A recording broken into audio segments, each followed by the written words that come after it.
Moving to an interview one of my colleagues did, Alec Hogg, he recently sat down with Peter Diamandis, the co-founder of the Singularity University from California, which is a benefit corporation funding technological innovation. Let's take a look at that interview.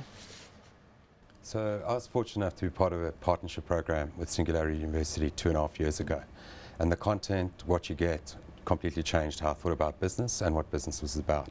On the back of that, we decided there was a time for maybe a different way of us thinking, but it wasn't good enough that it was just kept internally. So we brought Singularity University out, expose our staff to the program itself, and expose our clients to the program. Have you changed much at the organization from what you learned? I think not just as an organization, I think at a personal level it changed me massively, but I think the way we think about ourselves as an organization, how we go about doing what it is we're looking to do, how we're looking to reach our clients, how we're looking to change our business has been massively influenced. I think it put us off on a journey where innovation wasn't just something we used, it wasn't just a watchword internally, it was actually a call to action. And we began to realize that the tools we used to undertake that venture was completely different from how we've been doing it the last 30 years. It's quite extraordinary that what Singularity is doing, Peter. You're the co-founder. Reading through your colleague's book, you started off in 2008. You worked with a colleague from Google. Just take us through that process and what it is that Singularity wants to achieve. Sure. So most people don't realize that the rate of change is really accelerating. We're living in a world where we have a number of different technologies that are converging. Computers and networks, artificial intelligence, robotics, 3D printing, synthetic biology. And there was no institution in the world, no university. You could actually go and get an overview of not any one field, but where these are converging and how they're changing not only companies, but industries and society. And so Ray Kurzweil, who's now sort of head of AI at Google, he's one of the most brilliant people on the planet, serves as the chancellor. I'm the executive chairman, and we co-founded this university together. We're backed by Google, by NASA, 3D Systems, Cisco, many companies in Silicon Valley, but we work with executives from around the world.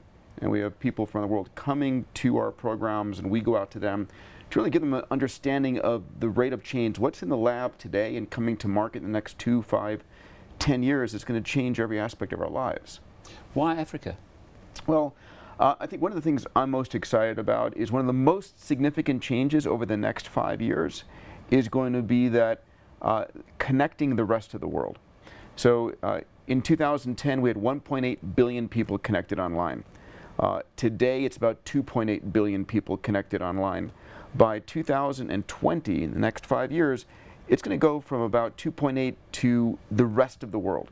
And we're going to have on the order of 3 to 5 billion people who've never been connected, never bought anything, have never uploaded, have never connected with the world, coming online, and it's going to create, for me, a massive period of innovation.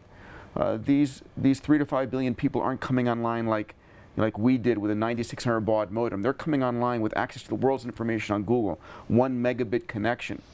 And they're going to be bringing tens of trillions of dollars into the global economy, but accelerating this rate of change. A lot of that's going to be happening in Africa, Asia, and these are the populations that are going to be uplifted the most. Google changes everything, including what you're talking about now, because I can find out anything I like by Googling it.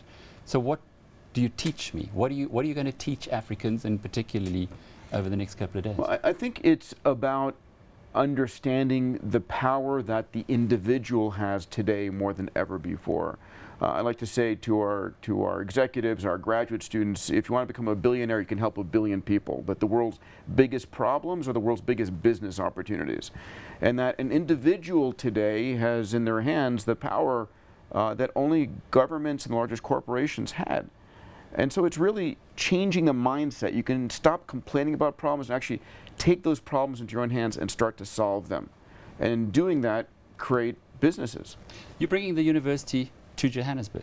We're bringing it here for this 2-day period to really, through our partners at Barclays and our partners in Deloitte, to really touch the lives of executives from the top corporations here.